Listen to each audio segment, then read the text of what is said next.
Hello everyone, welcome to our channel Fly School, and today we are going to start a new chapter, that is the rise of nationalism in Europe. मतलब कि Europe में nationalism मतलब कि राष्ट्रवाद का rise कैसे हुआ, राष्ट्रवाद किस तरह से बढ़ा। ओके, तो मैं आपको बता दूं कि इस चैप्टर की एक एक लाइन मैं आपको समझाने वाली हूँ और मैं पूरा चैप्टर आपको सिर्फ बुक से कवर कराऊंगी। ओके, जिस तरह से आपके एनसीईआरटी में दिया गया है उसी तरीके से मैं आपको ये चैप्टर समझाने वाली हूँ। ओके बच्चों, तो सबसे पहले देखते हैं, ये चैप्टर स्टार्ट होता है एक पिक्चर से। ओके, ये चैप्टर जो स्टार्ट होता है पिक्चर से, और ये पिक्चर किसने बनाई है, तो यहाँ पर 1848 में Frederic Sorrieu, a French artist, prepared a series of 4 prints visualizing his dream of a world made up of democratic and social republic as he called them। मतलब कि ये जो पिक्चर है फ्रेडरिक सॉरे, यहाँ पर आपको आप देख सकते हैं, यहाँ पर एक नाम लिखा हुआ है, फ्रेडरिक सॉरे ने बनाई है, जो कि एक फ्रेंच आर्टिस्ट थे। उन्होंने उस टाइम पर 4 पिक्चर्स बनाई थी और उन्होंने उनमें क्या बनाया था, उनका जो ड्रीम था, जैसा देश वो चाहते थे, वो जो उनका ड्रीम था वैसा उन्होंने पिक्चर बनाया था। डेमोक्रेटिक एंड सोशल रिपब्लिक, मतलब कि उनका जो देश होना चाहिए डेमोक्रेटिक होना चाहिए और रिपब्लिक होना चाहिए। तो देखिए, first print, in the first print of the series shows the people of Europe and America, men and women of all ages and social classes, marching in a long train and offering homage to the Statue of Liberty as they pass by it। तो सबसे पहली picture में उन्होंने क्या देखा, उन्होंने क्या बनाया, तो सबसे पहले प्रिंट में उन्होंने बनाया कि यूरोप और अमेरिका के जो लोग हैं, मेन एंड वीमेन, मतलब कि आदमी और औरत जो दोनों हैं, सभी सोशल क्लास के, मतलब कि छोटी क्लास के, बड़ी क्लास के, जितने भी आदमी औरत हैं, वो एक बड़ी सी ट्रेन में मार्च कर रहे हैं और क्या कर रहे हैं, होमेज, होमेज मतलब कि श्रद्धांजलि दे रहे हैं, स्टैचू ऑफ लिबर्टी को श्रद्धांजलि दे रहे हैं। जैसे वो उनके सामने से गुजरते हैं वैसे ही वो स्टैचू ऑफ लिबर्टी को श्रद्धांजलि देते हैं। As we would recall, artists of the time of the French Revolution personified liberty as a female figure. Here you can recognize the torch of enlightenment she bears in one hand and the charter of the rights of man in the other। तो आप सभी को पता है, जब French revolution हुआ तो सभी लोगों को क्या चाहिए थी, लिबर्टी चाहिए थी, ठीक है, तो वो उन्होंने फीमेल फिगर के हाथ में दे दी थी। और यहाँ पर क्या दिखाई दे रहा है, एक टॉर्च ऑफ एनलाइटमेंट, मतलब कि एनलाइटमेंट की जो टॉर्च है वो दिखाई दे रही है इस पिक्चर में। On the earth, in the foreground of the image, lie the shattered remains of the symbols of absolutist institutions। तो सबसे पहले तो देखिए, इन्होंने क्या कहा है कि फोरग्राउंड मतलब कि जो आगे वाला ग्राउंड है उस पर क्या दिखाई देता है, जो कभी एक मोनार्कियल गवर्नमेंट जो हुआ करती थी, मोनार्कियल मतलब कि जो क्या बोलते हैं, किसी पर राज करते हैं, उस तरह की जो गवर्नमेंट हुआ करती थी, उसकी सिंबल्स दिखाई दे रहे हैं, उसके रिमेन्स दिखाई दे रहे हैं। तो यहाँ पर इस वर्ड को आप देख सकते हैं, बोल्ड में लिखा हुआ है, तो इसका मीनिंग आपको यहाँ पर दिया गया है, absolutist, literally a government or system of rule that has no restraints on the power exercised in history। The term refers to a form of monarchical government that is centralized, militarized and repressive। तो यहाँ पर आप देख सकते हैं, monarchial government के बारे में ये एब्सोल्यूटिस्ट वर्ड यूज किया गया है ना। In Sore's utopian vision, the people of the world are grouped as distinct nation identified through their flags and national costume। तो सॉरी का जो यूटोपियन विजन था, यूटोपियन किसको बोलते हैं, ऐसा विजन, ऐसा उसका पॉइंट ऑफ व्यू था जो कभी एग्जिस्ट ही नहीं कर सकता, जो कभी बन ही नहीं सकता। तो उसमें वो क्या देखता है कि लोग जो है वो अपने world are grouped as distinct nation, मतलब कि एक नेशन की तरह चलते हैं और उनका एक फ्लैग है और नेशनल कॉस्ट्यूम में वो पहनकर चलते हैं। Leading the procession they pass the Statue of Liberty are United States and Switzerland, which by time were already nation states। Leading the procession मतलब कि उस प्रोसेशन को जो लीड कर रहा है वो कौन था, जो स्टैचू ऑफ लिबर्टी से जो लोग पास हो रहे थे, उस प्रोसेशन को जो लीड कर रहा था वो कौन थे, यूनाइटेड स्टेट्स और स्विट्जरलैंड थे। अब देखिए, France, identifiable by the revolutionary tricolor, has just reached the statue। She is followed by the people of Germany wearing the black, red and gold flag।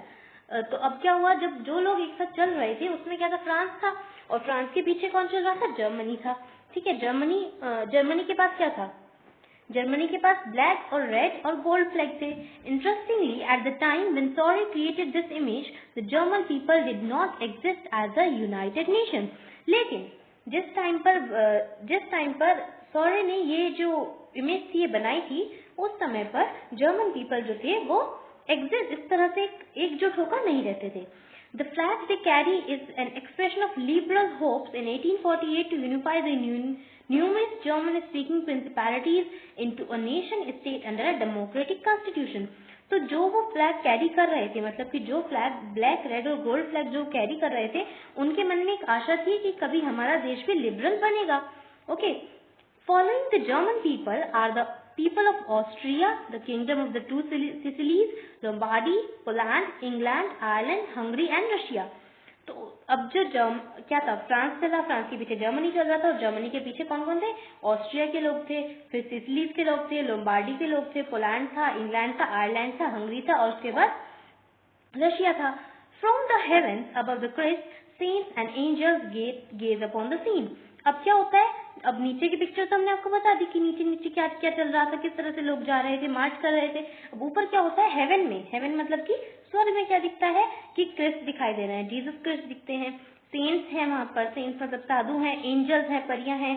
ठीक है. They have been used by the artist to symbolise fraternity among the nations of the world. तो वो artist ने use किया fraternity दिखाने के लिए. This chapter would deal with many of the issues visualised by Sorry, in figure 1, during the 19th century, nationalism emerged as a force which brought about sweeping changes in the political and mental world of Europe. The end result of these changes was the emergence of the nation-state in place of the multinational dynastic empires of Europe. तो इस chapter में हम इस sorry ने जो visualise किया था, उसने जो देखा था, विजुअलाइज करना कि मतलब सिर्फ एक व्यू बनाना, उसने जो देखा था उसके साथ डील करेंगे. Okay, during the 19th century, nationalism emerged as a force which brought about sweeping changes in the political and mental world of Europe. तो 19th century में क्या हुआ, नेशनलाइज्म, राष्ट्रवाद जो था वहां पर आना शुरू हो गया था. The end result of these changes was the emergence of nation state in place of the multinational dynastic. तो उसके बाद क्या हुआ कि जब ये राष्ट्रवाद जो शुरू हुआ, लड़ाइयाँ हुई, रिवॉल्यूशन हुए, उसके बाद एंड रिजल्ट इसका क्या निकला कि जो यूरोप है वो एक क्या बन गया, एक नेशन स्टेट बन गया, मतलब कि एक एकजुट स्टेट बन चुका था, और जो पहले डायनेस्टीज बनती थी, एम्पायर्स बनते थे, वो हट चुके थे. The concepts and practices of a modern state in which a centralized power exercised sovereign control over a clearly defined territory had been developing over a long period of time in Europe. But a nation state was one in which the majority of its citizens, and not only its rulers, came to develop a sense of common identity and shared history or descent. This commonness did not exist from time immemorial. It was forced through struggles, through the actions of leaders and common people. This chapter will look at the diverse process through which nation state and nationalism came into being in 19th century Europe. तो क्या था, जब तक Europe जो था वो freedom में नहीं था, मतलब कि जब तक वहाँ पर मोनार्की चल रही थी, तब तक वो नेशन स्टेट, जब तक वो नेशन स्टेट नहीं था, वो क्या था, तब तक वो सोवरेन नहीं थे, मतलब कि उनका कोई कंट्रोल नहीं था गवर्नमेंट के ऊपर, और जो गवर्नमेंट करती थी उनको वही करना पड़ता था, चाहे वो गलत है चाहे वो सही है. लेकिन क्या हुआ, जब वो सोवरेन हो चुके थे, जब उनके पास वो एक नेशन स्टेट बन चुका, जब वो डेमोक्रेटिक हो गए, तो वो क्या हुआ कि वो सब कुछ चेंज हो चुका था. तो इस चैप्टर में हम सब कुछ उसी के बारे में पढ़ने वाले हैं. तो ये खाली एक सबसे पहले एक चैप्टर का जो था इंट्रोडक्शन था. ओके बच्चों, नेक्स्ट देखते हैं the French revolution and the idea of the nation. The first clear expression of nationalism came with the French revolution in 1789. तो सबसे पहले ये जो आशा की किरण है, ये कब जगी कि हाँ नेशनलिज्म मतलब कि राष्ट्रवाद जो है यूरोप में आ सकता है. तो वो किसके साथ जगी, जब फ्रेंच रिवॉल्यूशन हुआ 1789 में. 9th क्लास में हमने फ्रेंच रिवॉल्यूशन पढ़ा है. France, as you would remember, was a full-fledged territorial state in 1789 under the rule of an absolute monarch. तो फ्रांस जो था 1789 के करीब में क्या था, पूरी तरह से मोनार्की से घिरा हुआ था. ठीक है. The political and constitutional change that came in the wake of the French revolution led to the transfer of sovereignty from the monarchy to a body of French citizen. तो जो 1789 में उसके बाद जो फ्रेंच रिवॉल्यूशन हुआ, उससे क्या हुआ, उसके अंदर पॉलिटिकल और कॉन्स्टिट्यूशनल चेंजेस आए, और वो जो मोनार्की थी, जो राजा महाराजा के जो शासक होते हैं वो चले गए थे। मतलब कि अब वो क्या था, वहाँ पे सोवेरेंटी, मतलब कि जो गवर्नमेंट थी वो उनका कंट्रोल था, ठीक है, सॉरी, पब्लिक का जो था वो कंट्रोल था गवर्नमेंट के ऊपर। The revolution proclaimed that it was the people who would henceforth constitute the nation and shape its destiny. तो रिवॉल्यूशन का बेसिक मतलब क्या था कि जो भी होना चाहिए पब्लिक के हाथ में होना चाहिए, मतलब कि जो वहाँ के रहने वाले लोग हैं उनके हाथ में होना चाहिए। ये रिवॉल्यूशन कहता था कि लोगों के हाथ में इतनी पावर होनी चाहिए कि जो नेशन है वो अपने नेशन को अपनी तरह से शेप कर सके, और उसकी जो डेस्टिनी है, उसकी जो मतलब कि उसकी जो किस्मत है वो बदल सके। From the very beginning, the French revolutionaries introduced various measures and practices that could create a sense of collective identity amongst the French people. तो क्या हुआ, जिस समय बहुत ही शुरुआत के समय पर क्या हुआ, जो रिवॉल्यूशनरीज थे, मतलब कि जो वहाँ पे लड़ाई, जो रिवॉल्यूशनरीज थे, उन लोगों ने क्या किया, ऐसी प्रैक्टिसेस की कि वो जो वहाँ के लोग हैं, फ्रांस के जो लोग हैं, वो कलेक्टिवली आइडेंटिफाई हो सके, मतलब कि उनको एकजुट होकर देखा जा सके। The ideas of la patrie the fatherland, तो ला पैट्री एक मैन का नाम है, फादरलैंड जिनको हम बोलते हैं, एंड ले सिटोयन एक सिटीजन है। सिटीजन मतलब वहाँ पे एक नागरिक है। Emphasise the notion of a united community enjoying equal rights under a constitution. तो उन्होंने क्या किया, एक नोशन दिया यूनाइटेड कम्युनिटी का। यूनाइटेड मतलब कि एकजुट होगी कम्युनिटी का, जो कि इक्वल राइट्स, मतलब सारे जो राइट्स है सबके पास इक्वली डिवाइडेड हो एक कॉन्स्टिट्यूशन के अंदर। A new French flag, the tricolor, was chosen to replace the formal royal standard. एक नया फ्रेंच का जो फ्लैग है वो इंट्रोड्यूस किया गया। The Estates General was elected by the body of active citizens and renamed the National Assembly. और जो वहाँ के जो एस्टेट जनरल थे, वहाँ के जो रूल करने वाले थे, बेसिकली जिनको हम बोल सकते हैं एस्टेट जनरल, जिनको हम बोलते थे, वो किसके द्वारा इलेक्ट किए गए, वो इलेक्ट किए गए सिटीजन के द्वारा, रिनेम द एक्टिव सिटीजन के द्वारा, जिसको हम नेशनल असेंबली बोलते थे। ये हमने 9th क्लास में पढ़ा था। New हाइमन्स were composed, oaths taken and martyrs commemorated, all in the name of the nation. तो क्या हुआ, हाइमन मतलब कि नए नारे बनाए गए, ओथ मतलब कि शपथ जो है वो ली गई है ना, और मार्टियर्स मतलब कि जो शहीद थे उनको याद किया गया।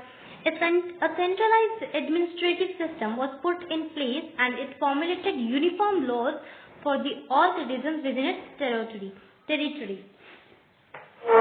तो एक सेंट्रलाइज्ड एडमिनिस्ट्रेशन बन गया, मतलब कि एक पूरा एडमिनिस्ट्रेशन बन चुका था, और जो कि यूनिफॉर्म लॉज, सबके लिए जो लॉज बनाता था यूनिफॉर्म हो, जो मतलब कि छोटी क्लास से लेकर बड़ी क्लास तक के लिए सबके लिए सेम हो, ठीक है।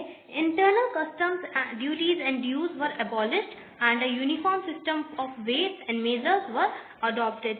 जो इंटरनल कस्टम्स थे, जो ड्यूटीज थी, वो सब कुछ क्या किया, जो पहले के जो वो थे सब कुछ बकाया था, वो क्या कर दिया, अबोलिश कर दिया, मतलब उसको खत्म कर दिया।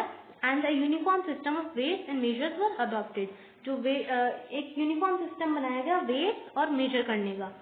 Regional dialects were discouraged and French as it was spoken and written in Paris became the common language of the nation. तो रीजनल डायलेक्ट्स वर डिस्करेज, और फ्रेंच जो था वो जो कि पेरिस में जो बोली जाती थी वो क्या बन गई, वहाँ की कॉमन लैंग्वेज बन गई।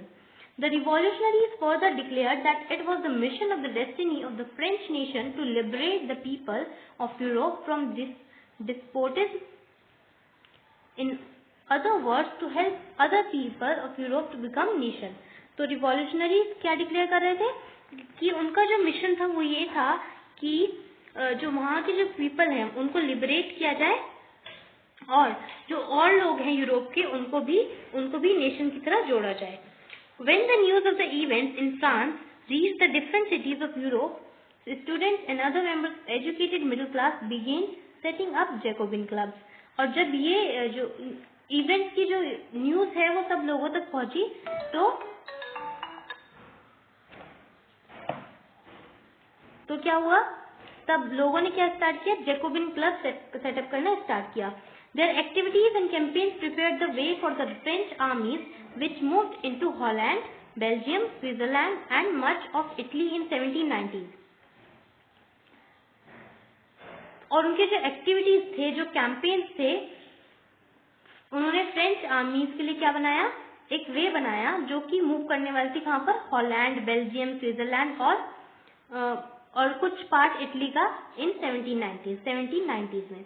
With the outbreak of the Revolutionary Wars, the French armies began to carry the idea of nationalism abroad।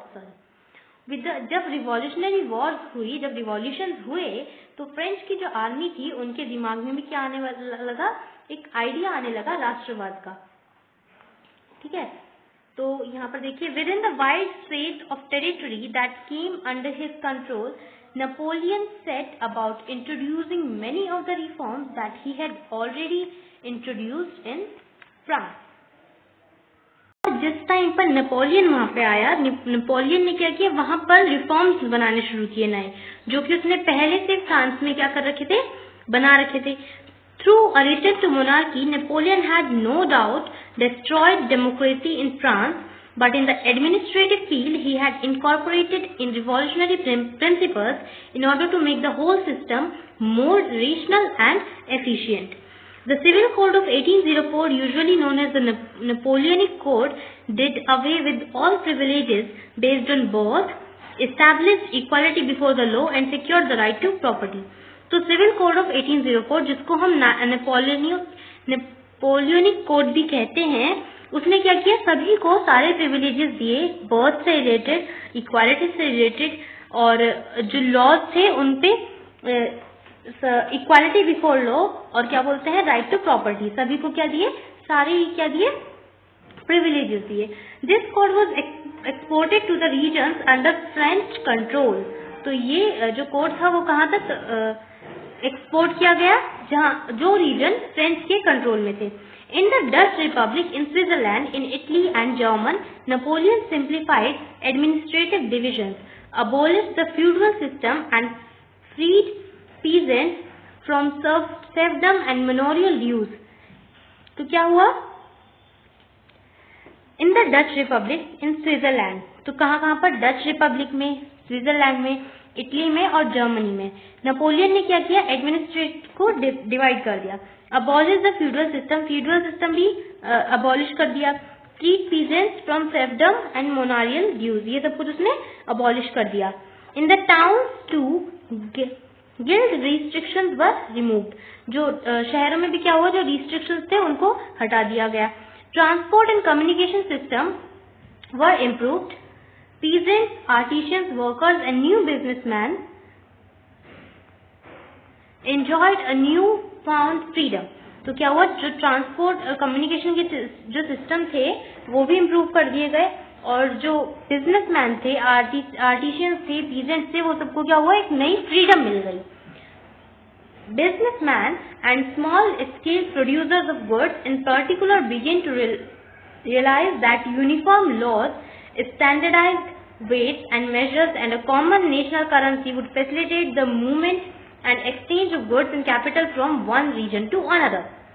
अब क्या हुआ, मैंने क्या बताया आपको कि उसने क्या किया, एक उस टाइम पर क्या हुआ, एक वेट का एक यूनिफॉर्म लॉ बन गया कि सबके लिए अलग अलग वेट नहीं होंगे, सबके लिए एक ही मेजर होगा हर चीज का। ठीक है, तो क्या हुआ, जब बिजनेसमैन और स्मॉल स्केल जो प्रोड्यूसर्स थे उनको ये बात पता चली, तो उनको लगा कि जो सबके लिए जो वेट्स बने हैं, जो स्टैंडर्डाइज्ड वेट्स बने हैं और जो करेंसी बनी है, उनसे क्या होगा, हमें अपना ट्रेडिंग करने में आसानी होगी, मतलब कि व्यापार करने में हमें आसानी होगी। However, in the areas conquered, the reactions of the local population to French rule were mixed। Initially, in many places such as Holland and Switzerland, as well as in certain cities like Brussels, Mainz, Milan and Warsaw, the French armies were welcomed as harbingers of liberty। तो कई जगह पर, जैसे कि Holland हो गया, Switzerland हो गया, और कोई जगह सिटीज हो गई, ब्रुसेल्स की, मेन्स की, मिलान की और वार्सो की, तो वहां पर क्या हुआ, आर्मीज को वेलकम किया गया उनके हार्बिंगर्स की तरह, मतलब लिबर्टी के हार्बिंगर्स की तरह। But the initial enthusiasm soon turned to hostility, and it became clear that the new administrative arrangements did not go hand in hand with political freedom. लेकिन कुछ टाइम ये चला और थोड़े टाइम बाद इसकी जो रियलिटी थी वो निकल के सामने आ गई। ठीक है, एंथुसियाज्म जो लोगों का था, उत्साह जो लोगों का था, वो खत्म हो चुका था और ये क्लियर हो गया कि जो अरेंजमेंट जो नए बने हैं वो कहीं पर भी पॉलिटिकल फ्रीडम में हमें हेल्प नहीं कर रहे हैं। Increased taxation, censorship, forced conscription into the French armies required to conquer the rest of Europe, all seemed to outweigh the advantages of the administrative changes. तो टैक्स बढ़ गया था, सेंसरशिप हो गई, फोर्स कॉन्स्क्रिप्शन हो गया into the French armies जो required to conquer the rest of Europe.